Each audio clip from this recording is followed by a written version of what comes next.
Hey everyone, my name is Michael McSweeney, and I'm going to be talking about Becoming, the memoir by former First Lady Michelle Obama. The book is available in a variety of formats. It's available as an ebook, a paperback, hardcover, and an audiobook. It's available in English, Spanish, and 22 other languages. Personally, I listened to the audiobook, and I 100% recommend this experience. Hearing the memoir read by the author herself added a new life to the book, and hearing her words in her voice made the stories and the memoir itself infinitely more personal. Now, I won't do a synopsis because, well, it is a memoir, but I will mention the setup of the book.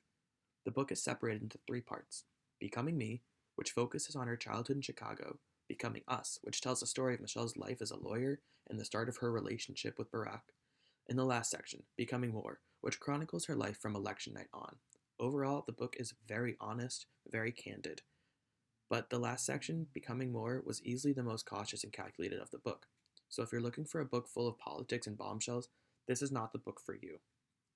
This is a book that talks about Michelle's journey to becoming who she is today. And if that's what you're interested in, and if you're interested in maybe becoming something more yourself, then this is the book for you.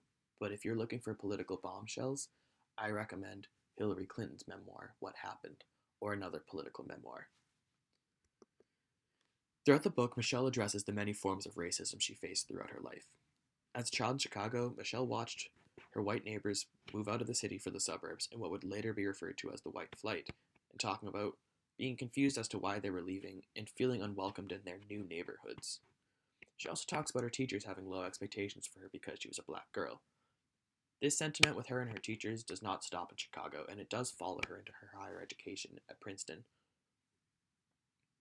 She also talks about the White House and being scrutinized more than any other First Lady had ever been scrutinized. Every decision she made was called into question, and she had to deal with political opponents of her husband questioning the legitimacy of his citizenship and his presidency, and their family. She also has to deal with racial caricatures of not only herself, but her daughters as apes and victims of white supremacy. One of the most prominent forms of racism that she faced was at Princeton, and she didn't even know about it at the time. Here's the quote that talks about that instance. Kathy, one of my roommates, would surface in the news many years later, describing with embarrassment something I hadn't known when we were living together. Her mother, a school teacher from New Orleans, had been so appalled that she had been assigned a black roommate that she'd badgered the university to separate us. Her mother also gave an interview, confirming the story and providing more context.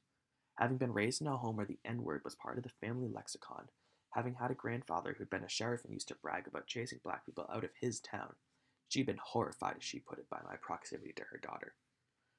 Now, not all of the racism that she talks about in this book is as blatant, and typically it's more nuanced microaggressions, but this is nothing foreign to her, and this is the type of things that Michelle and other black women deal with their entire lives every single day.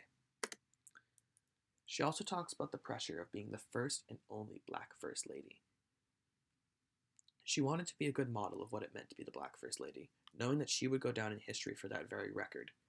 Michelle put the pressure on herself to get it right so that she could portray the perfect image of the black First Lady and the black First Family, so that in the future, anyone else trying to come into their position wouldn't have it quite so hard. They would have an example of, well, look how well it went when they did it. And she was terrified of being the example of, well, look how bad it was when they were there. Why would we ever let that happen again? So she knew the pressure was on, but it was nothing she wasn't ready for. And she, to this day, is revered as one of the most loving and open and kind First Ladies that we've had in the position. So the last thing I want to talk about is this quote from the book. This quote really encapsulates the idea of what becoming means to Mrs. Obama. For me, becoming isn't about arriving somewhere or achieving a certain aim. I see it instead as forward motion, a means of evolving, a way to reach continuously towards a better self. The journey doesn't end. Just because Michelle is not in the White House any longer, her journey hasn't ended. She continues to do work with charities, helping to lift young girls of color into positions that they previously may have not been able to reach on their own, getting them into college, getting them into the STEM fields, and getting them into positions of leadership. If you're someone who maybe is looking for your purpose, or if you're someone who followed the Obamas in the White House and want to know more about them as individuals, not just political figures, then this is the book for you.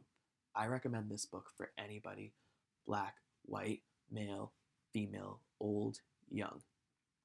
Everybody could take something out of this book. And everybody should be continuing to reach towards a better self and becoming a better self. Last thing I wanted to say, I just wanted to thank Slides Carnival for their database of free templates. These are accessible to anybody, and it is the template that I used for the presentation.